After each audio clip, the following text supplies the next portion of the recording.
تو آپ کے پاس 3 آپشن ہے. ایک آپشن تو یہ کہ آپ نے جن کو زور اور طاقت سے گرفتار کیا ہے آپ ان سب کو قتل کر دو, ایک آپشن یہ. دوسرا آپشن یہ بغیر کسی معاوضے کے آپ ان تمام کے تمام کو رہا کر دو. تو یہ دونوں آپشن ایک ایسے آپشن ہے کہ آپ نے ایک قوم کو فتح کیا طاقت کے زور پہ, اور اب آپ ان کو رہا کر کے دوبارہ ان کو اپنے لیے تیار کر رہے ہو, یہ ممکن نہیں ہے. تو تیسرا آپشن یہ تھا کہ اسلام ان کو یہ کہتا ہے کہ ان کو ایسے ہی چھوڑ دیا جائے, یعنی اسلامی ریاست میں ایسے ہی آزاد گھومنا شروع کر دیں. یہ بھی غلط ہے کہ آپ نے ایک تو نیچرلی یہ چیز جو مجاہدین ہیں وہ فطری طور پر اس کو قبول نہیں کریں گے کہ ہم نے اتنی محنت کی ہے اور اتنے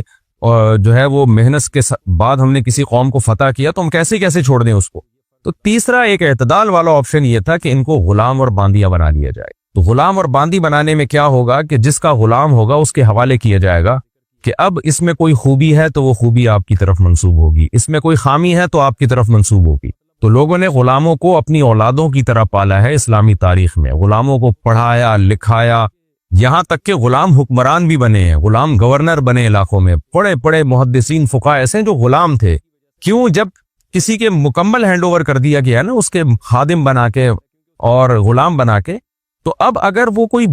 بری چیز کرے گا تو آقا بدنام ہوگا کہ فلاں کا غلام ہے یہ کام کر رہا ہے, آقا نے تربیت نہیں کی. تو اسلام میں غلامی کا وہ کانسیپٹ نہیں ہے جو یورپ میں ہے کہ جیلوں میں ڈال دو اور ان سے مشقت والے کام لو اور ان سے جانوروں سے بدتر سلوک کرو ان کے ساتھ. بلکہ اسلام میں غلام کو ایک قسم کی رشتہ داری قرار دی, اس کو وراثت بھی ملتی ہے. اگر آپ کے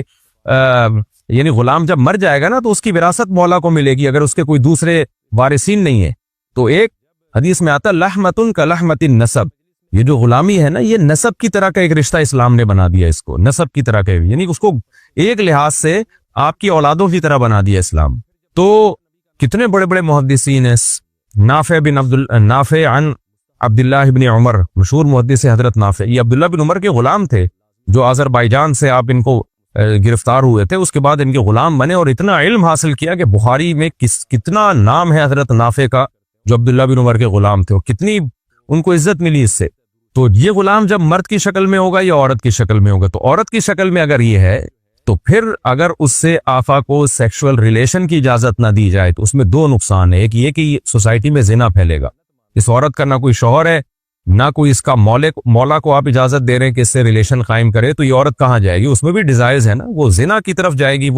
وہ زنا کو اپنا پیشہ بنائے گی. دوسرا آپشن یہ کہ پبلک پراپرٹی بنا دیا جائے, جیسے کہ آج کل جیلوں میں جو کچھ ہو رہا ہے کہ ایک عورت سے کتنے لوگ اپنی ہوس پوری کرتے ہیں. تو اعتدال کا راستہ یہ تھا. اچھا, تیسرا آپشن یہ تھا کہ اس کو کہا جائے کہ جو مولا ہے اس کو کہا جائے کہ اس کو بیوی بناؤ. تو یہ بات حقیقت ہے کہ بیوی بنانا اس کے لیے بہت مشکل ہے, کیونکہ ایک دشمن قوم کی ایک عورت جس کو ہم جبرن قہرن جنگ فتح کر کے لے کر آئے ہیں اس کو کون اتنی عزت دے گا کہ بیوی بنا کے رکھے. تو اسلام نے ترغیب تو یہ دے دی کہ اس کو آزاد کر کے بیوی بناؤ, لیکن اس جبری قانون نہیں بنایا. جبری قانون یہ کہ باندی کے طور پہ بھی آپ رکھ سکتے ہیں, لیکن ترغیب دی کہ اس کو آزاد کرو, اس کو بیوی بناؤ. تو اس سے بڑا احسان میں سمجھتا ہوں اس دور میں تو کیا آج بھی کسی عورت پر ہو نہیں سکتا کہ وہ جنگی قیدی ہو اور آپ اس کو حکم دیں مولا کو کہ جو یعنی اس کے ساتھ اچھا سلوک کرو, اس کی تمام تر رسپانسبلٹی تمہاری ہے, یہ تمہاری خدمت کرے گی, اور اس کو ترغیب دے کہ تم اسے آزاد کر کے اگر بیوی بنا کے وہ تمام حقوق دو جو ایک آزاد عورت کے ہوتے ہیں, بیوی کے ہوتے ہیں. اس کو اسلام نے اتنا اپریشیٹ کیا کہ اسلامی تاریخ میں ہزاروں ایسے واقعات ہیں, صحابہ میں, تابعین میں, تبع تابعین میں, کہ باندیوں کو آزاد کرتے تھے اور اس کو بیوی بنا کے ان سے شادی کرتے تھے. تو اپنے جیسا ان کو یعنی مقام اور مرتبہ دیا. میں اس پر پہلے بھی بہت ڈیٹیل میں بات کر چکا ہوں کہ اسلام میں جو باندی اور غلاموں کا تصور ہے وہ نہیں ہے جو آج دنیا میں چل رہا ہے. وہ بہت ہی مبارک اور بہت ہی پیارا تصور ہے. تو غلام کے لفظ سے لوگ دھوکہ دینے کی کوشش کرتے ہیں. تو اس سے بہتر اسلام کے پاس کوئی آپشن نہیں تھا جو اسلام نے اس وقت اختیار کیا. اور پھر ایک اور اہم بات یہ کہ جن کو غلام بنایا بھی گیا تو ان کی آزادی کے لیے بھی اسلام نے بہت ساری تدبیریں رکھی ہیں کہ قسم کھا کے اگر آپ نے توڑ دی تو آپ کو غلام آزاد کرنا پڑے گا. غلطی سے آپ سے کوئی بندہ قتل ہو گیا تو آپ کو غلام آزاد کرنا پڑے گا. آپ نے اگر بیوی سے زہار کر لیا, کوئی جو زہار کی ڈیٹیل انشاءاللہ اس کے حکام میں آئے گی, تو آپ بیوی جب تک حلال نہیں ہوگی جب تک آپ غلام آزاد نہیں کریں گے. تو اتنے مواقع پر اسلام نے غلام آزاد کرنے کا حکم دیا. اور یہ قانون بنا دیا جو ایک دفعہ آزاد ہوا قیامت تک اس کو دوبارہ کبھی غلام نہیں بنایا جا سکتا. اس طرح سے بھی اسلام نے غلامی کو الٹا ختم کیا ہے. تو بہت ساری چیزیں اول نظر میں سمجھ میں نہیں آتی، لیکن جب آپ ان کی ڈیپتھ میں جاؤ گے تو آپ کہو گے کہ واقعی اسلام ہی دین فطرت ہے، اور اسلام نے جو انسانوں کے لیے قوانین بنائے ہیں وہ کوئی عقل وہاں تک پہنچ ہی نہیں سکتی. باقی یہ کہا جاتا ہے کہ یہ صحرا تو امریکہ کو جاتا ہے اور مغربی طاقتوں کو جاتا ہے کہ انہوں نے دنیا سے غلامی کو ختم کیا. تو وہ والی غلامی جو اسلام میں جو غلامی کا تصور تھا، اس غلامی وہ نہیں ہے جس کو امریکہ نے ختم کیا. تو جنگی قیدیوں کا ایک تصور تھا، اور جو جس طرح سے غلام بنا کے مارا پیٹا جاتا تھا اس کو ان لوگوں نے ختم کیا. اور جو حقیقت یہ ہے کہ وہ بھی صرف لیبل لگا کے ختم کیا ہے، حقیقت میں وہ بھی ختم نہیں ہے. آپ جائیں جنگی قیدی تو جیلوں میں پڑے ہوتے ہیں، کیوبا کی جیلوں میں آپ نے دیکھا نہیں کتنے کتنے سال لوگ کس طرح کیا سلوک ان کے ساتھ ہوا ہے. تو وہ جو درندگی والی غلامی تھی وہ آج بھی ختم نہیں ہوئی ہے. اور ایک اہم ترین بات یہ بھی ہے کہ اسلام میں غلام اور باندیوں کا تصور تھا، جس کی وجہ سے اسلام نے فقہائے کرام نے غلام اور باندیوں کے احکام لکھے. دنیا میں اگر کوئی دوبارہ بڑی جنگ ہوتی ہے اور دوبارہ سے غلام اور باندیوں کا سیٹ اپ آ جاتا ہے تو دنیا کے پاس کوئی قانون سازی نہیں ہے کہ غلاموں کو کیسے رکھنا ہے اور باندیوں کو کیسے رکھنا ہے. اسلام کے پاس ایک لا پہلے سے موجود ہے. عین ممکن ہے کہ فیوچر میں بڑی بڑی جنگیں ہوں اور دوبارہ سے غلام اور باندیوں والا سیٹ اپ آ جائے، لوگ ایک دوسرے کی مردوں کو اور عورتوں کو غلام بنانا شروع کر دیں. تو مسلمانوں کے پاس تو پورا ایک سیٹ اپ ہے کہ کیا سلوک کرنا ہے، کیسے ان کے ساتھ رہنا ہے. لیکن غیر مسلموں کے پاس اس بارے میں کوئی سیٹ اپ موجود نہیں ہے. اسلام قیامت تک کے لیے آیا، اس کے حکام بھی قیامت تک کے لیے. تو لیکن ایک بات خوب سمجھ لیں کہ اسلام میں جو غلام اور باندیاں بنانا جائز تھا، اس میں ایک بہت اہم شرط یہ تھی. میں نے چونکہ اس مسئلے پہ پرسنلی بہت تحقیق کی ہے، تقریباً 15 سے 20 سال پہلے، بلکہ شاید اس سے بھی زیادہ ٹائم گزر گیا ہو. ایک ہمارے پاس سوال آیا تھا کہ آج کیا غلام اور باندیوں کو بنانا ممکن ہے جنگوں میں؟ تو اس کا جواب خوب سمجھ لیں، آج ہمارے لیے یہ ممکن نہیں ہے. وجہ اس کی یہ کہ اس پر بھی فقہا کا اجماع ہے، قدیم فقہا کا، کہ غلام اور باندیاں وہاں بنائی جائیں گی جہاں غیر مسلم کا آپ سے کوئی معاہدہ نہ ہو اور وہ اس تملک بالقہر کو جائز سمجھتے ہوں. کیونکہ اس دور میں کافر لوگ سمجھتے تھے کہ جب کسی قوم پہ حملہ کیا جاتا ہے تو اس کے مردوں اور عورتوں کو پر جب آپ غالب آ جاتے ہیں تو آپ کی ملکیت ثابت ہو جاتی ہے. تو جو قوم جائز نہیں سمجھتی تملک بالقہر،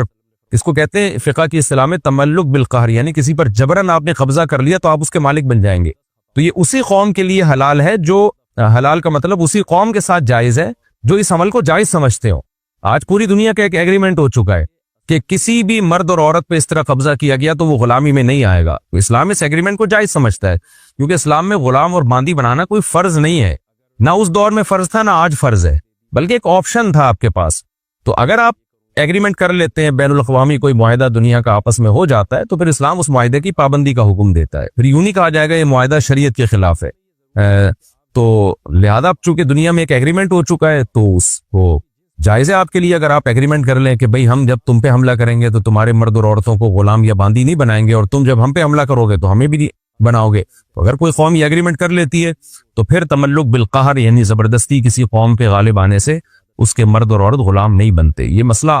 آج سے 1000 سال پہلے فقہا لکھ چکے ہیں، حالانکہ اس دور میں تو بہت زیادہ رواج تھا غلام اور باندیوں کا. یہ بہت ڈیٹیل میں نے اس لیے بتایا کہ ایک شہوت پرست لوگوں کا ایک ایسا بھی طبقہ ہے جو آج بھی اس چیز کو جائز سمجھتا ہے کہ ہم کسی ملک میں جا کے کسی عورت کو اٹھا کے لے آئیں زبردستی قبضہ کر کے تو وہ ہماری باندی بن جاتی ہے. اس طرح سے زنا کو پروموٹ کرنے کی کوشش کرتے ہیں. تو خوب سمجھ لیں اس طرح سے کوئی عورت باندی نہیں بنتی، اور اس کے ساتھ اگر کسی نے ریلیشن قائم کیا تو وہ زنا کہلائے گا. تو سوائے اب ایک ہی راستہ ہے، وہ راستہ یہی ہے کہ آپ نکاح کریں عورت کی طرف پہنچنے کے لیے. نکاح کے علاوہ تمام آپشن آپ کے پاس بند ہو گئے. میں نے جو باندیوں کے بارے میں کچھ تفصیل بتائی ہے، بہت مختصر تفصیل ہے، اس پر میرا کلپ یوٹیوب پہ مل جائے گا. یہ جو باندیوں سے جب ریلیشن ہوتا تھا اس سے اولاد بھی ثابت النسب ہے، اس اولاد کو وراثت بھی ملے گی. اور اسلام نے ایک پروٹوکول یہ بھی دیا تھا کہ جس باندی سے آپ کی اولاد ہو گئی تو اب وہ باندی مزید غلام نہیں بن سکتی. آپ کے مرنے کے بعد اس نے لازمی آزاد ہونا ہے. تو اس کو ایسی باندی کو ام ولد کہا جاتا ہے. تو یعنی بہت سارے احسانات اور پروٹوکول اسلام نے باندیوں کو دیے. تو یہ پوری ڈیٹیل آپ کو میرے یوٹیوب پہ جب آپ سرچ کریں گے اسلام میں میرا نام لکھ کے کہ اسلام میں غلام اور باندیوں کا کیا تصور تھا، تو اس سے پوری ڈیٹیل آپ کو مل جائے گی. کیونکہ یہ تفسیر کا لیکچر ہے تو اس میں کوشش یہ کرتا ہوں کہ ٹو دا پوائنٹ جو آیتیں ہیں انہی کا مفہوم آپ کے سامنے میں پیش کروں، زیادہ میں ڈیٹیل میں نہ جاؤں. تو آگے اللہ تعالیٰ کا ارشاد ہے فَمَنِ ابْتَغَىٰ وَرَاءَ ذَلِكَ، اچھا یہ جو فَإِنَّهُمْ غَيْرُ مَلُومِينَ ہے، اللہ نے فرمایا جو بیویاں رکھتے ہیں تو وہ قابل ملامت نہیں ہے۔ اس آیت کے تحت فقہاء نے لکھا ہے کہ اگر کوئی شخص زیادہ شادیاں کرے یا زیادہ باندیاں رکھے، جو پہلے زمانے میں رکھتے تھے لوگ، تو 1000 باندیاں بھی اگر وہ رکھتا ہے نا، اور اس کا ارادہ ہوتا ہے کہ میں ایک اور مزید خرید لوں، فَلَامَهُ أَحَدٌ، تو اسے کوئی شخص ملامت کرتا ہے کہ تو اتنی بیویاں رکھ رہا ہے، اتنی باندیاں رکھ رہا ہے، یخشى علیہ الکفر، تو ایسے شخص کے بارے میں کفر کا خطرہ ہے۔ کیوں؟ اس لیے کہ اللہ تعالیٰ کیا فرماتے ہیں فَإِنَّهُمْ غَيْرُ مَلُومِينَ، جو بیویاں رکھتے ہیں، باندیاں رکھتے ہیں، وہ قابل ملامت نہیں ہے۔ تو جب اللہ تعالیٰ نے فیصلہ کر دیا کہ جو زیادہ شادیاں کرے، بیویاں رکھے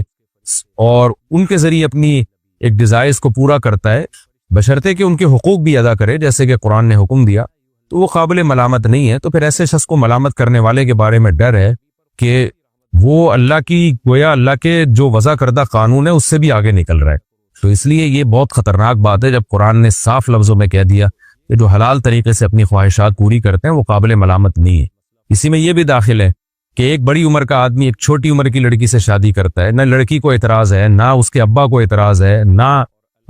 خاندان کو، جو بھی اس کے لڑکی کے اولیاء ہیں ان کو اعتراض ہے، تو بے شک وہ شخص مزے کے لیے شادی کر رہا ہے، تو اس میں کوئی حرج نہیں ہے۔ مزے کے لیے اگر زنا کرے گا تو حرام ہوگا، اگر زوجہ کے پاس جا رہا ہے اور اس کے حقوق بھی پورے کر رہا ہے تو اس میں کوئی گناہ نہیں ہے۔ یہ اپنی طرف سے کچھ لوگ صوفی بنے ہوتے ہیں اور جناب وہ پابندیاں لگا رہے ہوتے ہیں کہ جی اسلام میں مزے کے لیے شادی نہیں ہے۔ بھائی آپ اگر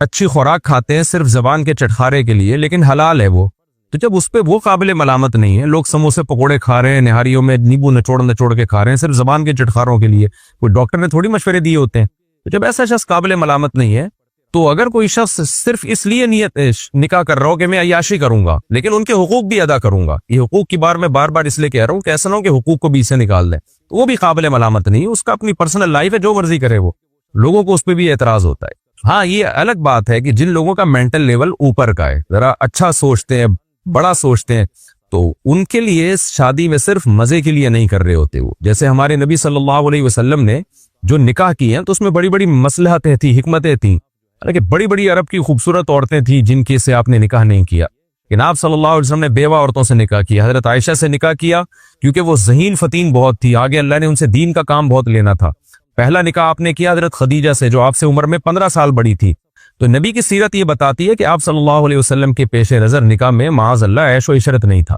تو بلند ذوق نظر جن لوگوں کا ہے وہ نکاح میں صرف عیش و عشرت کے لیے نکاح نہیں کرتے، ان کے سامنے بہت ساری مصلحتیں ہوتی ہیں، لیکن اگر کوئی عیش و عشرت کے لیے بھی کر رہا ہے تو ملامت کے قابل بہرحال وہ نہیں ہے، گناہگار پھر بھی نہیں ہے۔ تو زنا سے بہتر ہے کہ آپ جس زنا میں عیاشی تلاش کر رہے ہیں وہ آپ حلال طریقے پہ آ جائے۔ تو اس مضمون کو نبی صلی اللہ علیہ وسلم نے بیان کیا کہ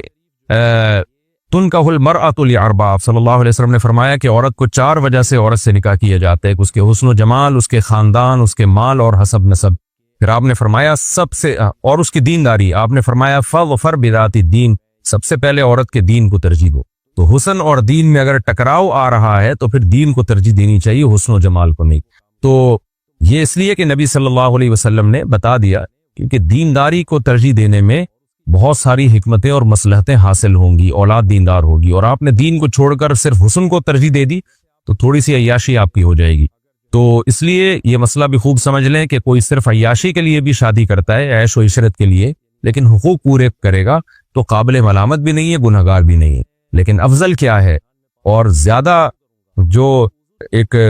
اچھا انسان ہونے کی علامت کیا ہے اور پیغمبر کی سنت کیا ہے کہ نکاح کے پیش نظر صرف عیاشی نہیں ہونی چاہیے بلکہ اولاد کا حصول ہونا چاہیے، خاندان آباد کرنا، کسی کو سہارا دینا، یہ ساری حکمتیں اگر آپ کے پیش نظر ہیں تو نکاح کرنا آپ کے لیے زیادہ افضل ہو۔ آگے قرآن کہتا ہے فَمَنِ ابْتَغَىٰ وَرَاءَ ذَلِكَ، پس جو اس کے علاوہ کوئی اور راستہ اختیار کرے گا، ذالکہ کہتے ہیں اشارے کے وقت، یعنی اللہ نے بتا دیا یہ نکاح اور باندھی، اس کے علاوہ کوئی بھی راستہ اختیار کرے گا، اشارہ یہ بلاغت ہے، یعنی اللہ نے متعین کر دیا کہ بس ان 2 راستوں کے علاوہ تمہارے پاس کوئی آپشن نہیں ہے، باندھی بناؤ یا نکاح کرو، اور باندھی کا آپشن ختم، اب صرف نکاح کا آپشن۔ تو اللہ نے اشارہ کر کے کہہ دیا کہ اس کے علاوہ تمام کے تمام وسائل اور ذرائع تمہارے لیے، فَأُولَٰئِكَ هُمُ الْعَادُونَ، یہ لوگ اللہ کی حدود کو توڑنے والے ہیں۔ وَالَّذِينَ يَبْتَغُونَ الْكِتَابَ مِمَّا مَلَكَتْ أَيْمَانُكُمْ، ایک اور حکم دیا جا رہا ہے۔ عقد مکاتبت ہوا کرتا تھا، عقد مکاتبت یہ ہے کہ غلام چاہتا ہے کہ میں اس اپنے آقا کی غلامی سے نکلوں، ایک باندی چاہتی ہے کہ میں اپنے آقا کی غلامی سے نکلوں۔ اب اس کا طریقہ تو یہی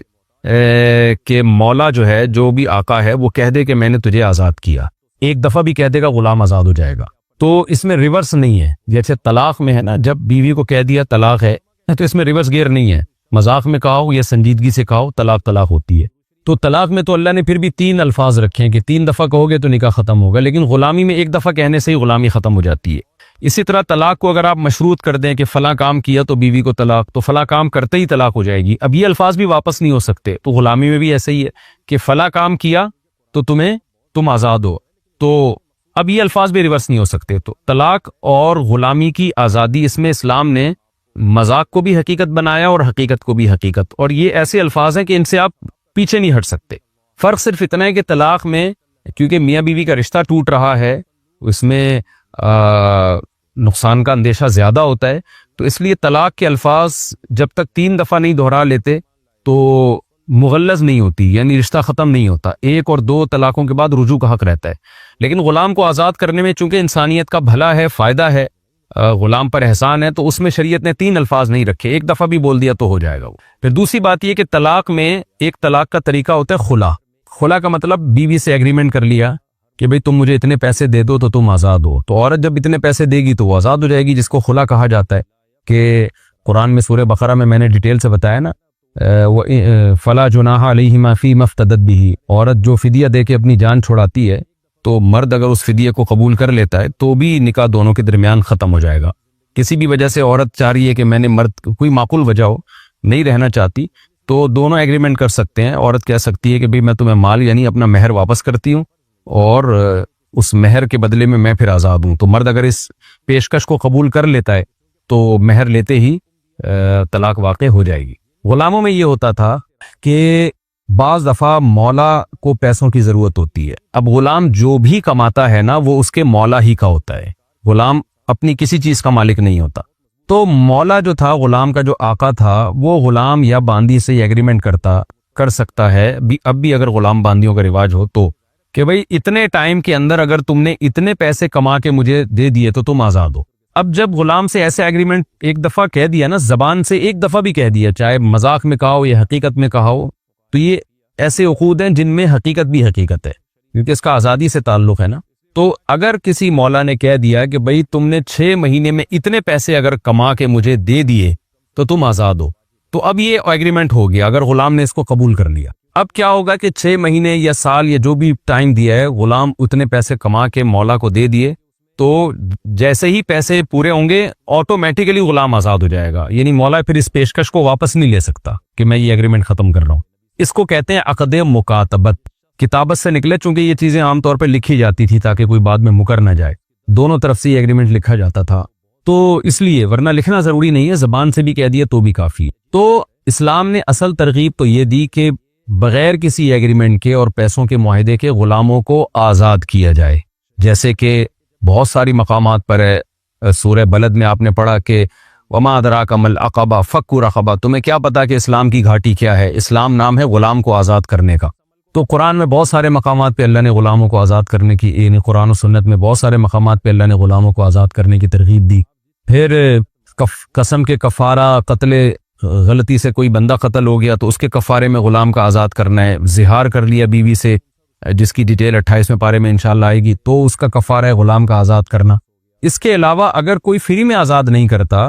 تو اللہ تعالیٰ کہتے ہیں کہ پیسے لے کے آزاد کر دو، فری میں تم آزاد نہیں کرنا چاہتے تو چلو کوئی اگر تمہیں غلام تم سے ایگریمنٹ کرنا چاہتا ہے نا، وہ کہتا ہے میں تمہیں 6 مہینے یا سال میں اتنے پیسے کما کے دے دوں گا، تو جو غلام تمہیں یہ آفر کرے تو اس کی آفر کو قبول کر لیا کرو۔ وجہ کیا ہے کہ اسلام چاہتا ہے کہ انسانیت غلامی سے کسی بھی بہانے سے نکلے، فری میں نہیں نکل رہی تو چلو پیسے لے لو، اس سے پیسے دے کے اس کی جان چھوڑ دو۔ تو اس لیے اللہ نے ان آیتوں میں ترغیب دی، والذین یبتغون الکتاب، وہ لوگ جو کتابت یعنی عقد مکاتبت چاہتے ہیں، مما ملکت ایمانکم، ان لوگوں میں جن کے تمہارے دائیں ہاتھ مالک ہیں، یعنی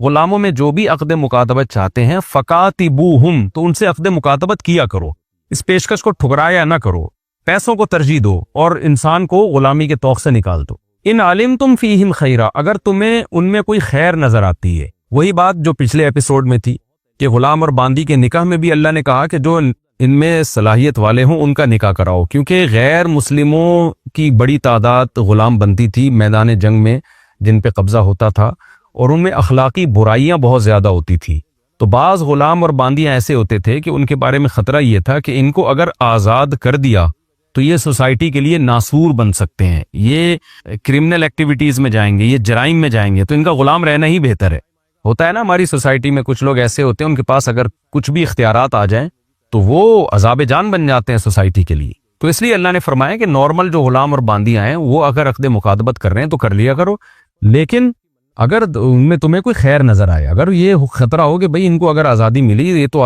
سوسائٹی کے لیے عذاب بن جائیں گے، یہ تو ناسور بن جائیں گے ہمارے لیے، تو پھر ان سے عقد مکاتبت کرنے کی ضرورت نہیں ہے۔ آگے اللہ نے فرمایا وَآتُوهُم مِّن مَّالِ اللَّهِ الَّذِي آتَاكُمْ۔ اب جو غلام اور باندی عقد مکاتبت کر لیں تو عام سوسائٹی کے یعنی سوسائٹی کے عام مسلمانوں کو حکم دیا جا رہا ہے کہ جو بھی غلام یہ عقد کر لے تو تم اس کے ساتھ مالی تعاون کرو، یعنی اسے مجبور نہ کرو کہ اب وہ کمائے پیسہ۔ مثال کے طور پر ایک غلام کا اپنے مولا کے ساتھ ایگریمنٹ ہوا، غلام نے کہا میں آپ کو 6 مہینے میں 1 کروڑ روپے کما کے دوں گا، تو اس بیس پہ میں آزاد ہوں۔ مولا نے اس پیشکش کو قبول کر لیا۔ اب چونکہ 6 مہینے میں اگر غلام یہ نہیں کما سکا تو یہ عقد مکاتبت ختم ہو جائے گا اور وہ پھر غلام کا غلام ہی رہے گا، ساری جو اس نے رقم کمائی تھی ضائع ہو جائے گی اس کی۔ تو اس لیے قرآن نے کہا کہ جب کوئی غلام یا باندی اس طرح کا ایگریمنٹ کر لے اپنے مولا کے ساتھ تو عام جو سوسائٹی کے جو عام مسلمان ہیں ان کو کہا جا رہا ہے کہ ایسے غلاموں کے ساتھ تم مالی تعاون کیا کرو۔ این ممکن ہے وہ نہ کما سکے، بھائی اس کی 6 مہینے کی اسٹرگل ضائع ہو جائے گی اور وہ اور زیادہ مصیبت میں پھنس جائے گا کہ میں نے 6 مہینے اتنی محنت کر کے کمایا اور مزے مولا کے ہو گئے، نہ میں آزاد ہوا اور مولا کو پیسے بھی مل گئے، پورے نہیں ملے اس لیے آزاد نہیں ہوا، اور جو میری محنت تھی سارا فائدہ مولا نے اٹھایا اس کا۔ تو اس لیے اللہ تعالیٰ عام مسلمانوں کو ترغیب دے رہے ہیں کہ ایک کوئی غلام اگر آزادی چاہتا ہے اور اس کے لیے وہ سیریس ہے، سنجیدہ ہے اور پیسہ کما رہا ہے تو کچھ تو وہ کمائے گا، لیکن تم بھی اس کے ساتھ تعاون کرو۔ اس لیے اللہ نے فرمایا آتوہم، ایسے غلاموں کو مال دیا کرو، من مال اللہ الذی، وہ اللہ کا مال جو اللہ نے تمہیں دیا ہے۔ یعنی یہ نہ سوچو کہ میں اپنا پیسہ کسی غلام کی آزادی میں کیوں لگاؤں، بھائی یہ تو میرا پیسہ ہے۔ تو اللہ کہتا ہے تمہارا کہاں ہے، یہ تو اللہ کا مال ہے جو اللہ نے تمہیں دیا ہے۔ تو کسی کو اللہ نے غلام بنا دیا، کسی کو طاقتور بنا دیا، کسی کو غریب بنا دیا، کسی کو امیر بنا دیا، تو جس کو امیر بنایا اس کا پیسہ تھوڑی ہے، یہ بھی تو اللہ نے دیا ہے۔ تو اس لیے تم ان غریبوں کے ساتھ اور ان غلاموں کے ساتھ تعاون کر لیا کرو تاکہ ان کو آزادی میں مدد ملے۔ اور اس میں ایک لحاظ سے مولا کو بھی ترغیب ہے کہ اگر تمہارا غلام تم نے معاہدہ کیا فار ایگزامپل 1 کروڑ روپے کا کہ جی 1 سال میں 1 کروڑ کما کے دینے ہیں، وہ نہیں کما پا رہا تو تم بھی تعاون کرو نا، اپنا کچھ حصہ چھوڑ دو، کیونکہ یہ مال تمہیں جو اللہ نے مال دیا ہے جس کی وجہ سے تم نے غلام اور باندیاں رکھی بھی تو اللہ کا مال ہے، تو اس کے ساتھ تعاون کرو، اس کے ساتھ کچھ حصہ چھوڑ دو، یہی تمہارا اس کے ساتھ مالی تعاون کہلائے گا۔ اور اگر وہ نہیں کرتا تو عام مسلمان جو ہیں، عام مسلمان تاجر وہ غلاموں کے ساتھ تعاون کریں ان کو غلامی سے نکالنے کے لیے۔ آپ سوچئے جنگی قیدیوں کے ساتھ کتنا زبردست حسن سلوک کا قرآن حکم دے رہا ہے۔ تو آج غیر مسلم صرف ایک پہلو کو لے کے بیٹھ گئے ہیں کہ اسلام میں غلام باندیوں کا رواج ہے۔ جو اسلام نے غلام باندیوں کو اس زمانے میں حقوق دیے، آج کی دنیا اس کا تصور نہیں کر سکتی۔ تو سوسائٹی کے تاجروں کو حکم دیا جا رہا ہے کہ جو مال اللہ نے تمہیں دیا ہے تم تلاش کرو ایسے غلاموں کو جنہوں نے اپنے مولا کے ساتھ مکاتبت کا عقد کیا ہے، اور ان کے ساتھ مالی تعاون کرو تاکہ وہ جلد سے جلد اپنے مولا کو وہ پیسہ دے کے غلامی کے طوق سے نکلیں اور ایک آزاد انسان کی طرح وہ زندگی گزار سکیں۔ اور اس میں قرآن کے سے صاف پتہ چلتا ہے کہ زکوٰۃ کے مصارف میں بھی ہے غلامی کو آزاد کرانا، اس لیے امت کا اس پر بھی اجماع ہے کہ زکوٰۃ کے پیسے بھی ایسے غلاموں کو دیے جا سکتے ہیں۔ یعنی اصولی طور پر تو غلام کو آپ زکوٰۃ نہیں دے سکتے، اس لیے کہ جو پیسہ آپ غلام کو دیں گے اصل میں اس پیسے کا مالک اس کا آقا ہوگا، مولا ہوگا۔ تو گویا کہ جو آپ غلام کو دے رہے ہیں وہ اس کے مولا کو دے رہے ہیں، تو مولا اگر مالدار ہے تو اس کو زکوٰۃ نہیں لگتی۔ لیکن جو غلام عقد مکاتبت کر لینا اپنے مولا سے آزادی کے لیے تو پھر اس کے ساتھ زکوٰۃ کے ذریعے مالی تعاون کرنا جائز ہے، بلکہ باعث ترغیب ہے۔ آگے اللہ تعالیٰ کا ارشاد ہے وَلَا تُكْرِهُوا فَتَيَاتِكُمْ عَلَى الْبِغَاءِ إِنْ أَرَدْنَا تَحَصُّنًا، اور مت مجبور کرو اپنی باندیوں کو۔ فتیات میں اس کی تفسیر ترجمے میں اس کے ڈیٹیل بتا چکا ہوں۔ اپنی باندیوں کو مجبور مت کرو علی البغاء، زنا پر، ان اردنا، اگر وہ ارادہ کرتی ہیں چاہتی ہیں، تحصناً بچنا، لتبتغوا عرض الحیات الدنیا، تاکہ تم دنیا کی زندگی کا کچھ سامان حاصل کر لو۔ ہوتا یہ تھا عبداللہ بن ابی جیسا بدبخت منافق اور بھی اس کے گروپ کے کچھ لوگ ایسے تھے جو اوپر اوپر سے اسلام لائے تھے اندر سے وہ کافر تھے، حرکتیں ان کی وہی غیر مسلموں والی تھی، تو وہ اپنی باندیوں کو باقاعدہ کرائے پہ دیتے اور ان سے زنا کرواتے اور جو پیسہ آتا وہ کھاتے تھے۔ تو قرآن جب حکم دیتا ہے نا اہل اسلام کو، تو وہ تمام لوگ داخل ہوتے ہیں اس میں جو ظاہراً مسلمان ہو، چاہے حقیقت میں ہو یا نہ ہو۔ بہت دفعہ قرآن میں ایسا ہوا ہے کہ قرآن نے منافق کو بھی اہل اسلام سے تعبیر کیا ہے، وجہ اس کی ہے کہ ظاہری طور پر وہ مسلم ہی سمجھے جاتے تھے۔ اس کی مثال ایسے جیسے آپ کی سوسائٹی میں کچھ لوگ ایسے ہیں جو ملک سے محبت کرتے ہیں، کچھ لوگ ایسے ہیں جو کنٹری کے وجود ہی کو نہیں مانتے، لیکن جب کوئی سرکاری حکم نامہ آتا ہے نا تو خطاب جو کیا جاتا ہے وہ اسی طرح سے خطاب کیا جاتا ہے کہ بھئی جتنے بھی پاکستانی ہیں یا جتنے بھی انڈین ہیں ان کو خطاب کیا جا رہا ہے، حالانکہ وہ پاکستانی ہوتے نہیں ہیں دل سے، یا وہ انڈین دل سے ہوتے نہیں ہیں، وہ ملک کی بغاوت کے قائل ہوتے ہیں، لیکن خطاب جب کیا جاتا ہے نا، ایک آرڈر دیا جاتا ہے تو ایسے الفاظ سے خطاب کیا جاتا ہے جو ظاہری لحاظ سے سب پہ منطبق ہو رہا ہو۔ تو قرآن میں بعض آیتیں نازل ہوئی ہیں، ان میں خطاب تو عام مسلمانوں کو ہے لیکن اس سے مراد منافق ہیں۔ تو عام مسلمانوں کے اس لیے ہے کہ صورتاً وہ بھی مسلمان تھے نا، تو اس سوسائٹی کا حصہ سمجھے جاتے تھے، مسلم کمیونٹی کا حصہ سمجھے جاتے تھے، تو حکم دیا جاتا تھا کہ اے اہل اسلام تم یہ کام مت کرو۔ تو یعنی انداز اللہ تعالیٰ کا یہ ہوتا تھا۔ تو یہاں بھی یہی ہے کہ اللہ نے تمام مسلمانوں کو خطاب کیا کہ تم اپنی باندیوں کو زنا پہ مجبور